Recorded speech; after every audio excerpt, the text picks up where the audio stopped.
PDP की सदर महबूबा मुफ्ती ने पीर को एक एहतजाजी मुजाहरा किया और बाद अज़ं श्रीनगर में एक प्रेस कॉन्फ्रेंस से खिताब करते हुए जम्मू कश्मीर के सियासी कैदियों की रिहाई का मुतालबा किया जो हिंदुस्तान भर की मुख्तलिफ जेलों में मुसलसल नज़रबंद हैं। पार्टी कारकुनों के साथ महबूबा मुफ्ती ने एक पुरअमन मुजाहरे की क़यादत की जिसे पुलिस ने रोक दिया।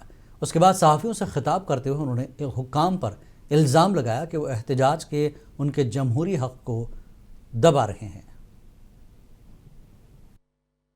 अगर हो सके तो ऑल पार्टी डेलीगेशन बना के तमाम उन जेलों में हमें भेजिए जहां जहां हमारे कैदी। अगर आप ऑल पार्टी डेलीगेशन नहीं भेजना चाहते तो अपने 2-3 मिनिस्टर मुंतखब कर लीजिए, उनको मुल्क के तमाम उन जेलों में भेजिए जहां जम्मू कश्मीर के नौजवान या हमारे बुजुर्ग बंद है, ताकि हमें पता चले उनका क्या हाल है। क्या उनका हाल भी ज़हूर वटाली जैसा है?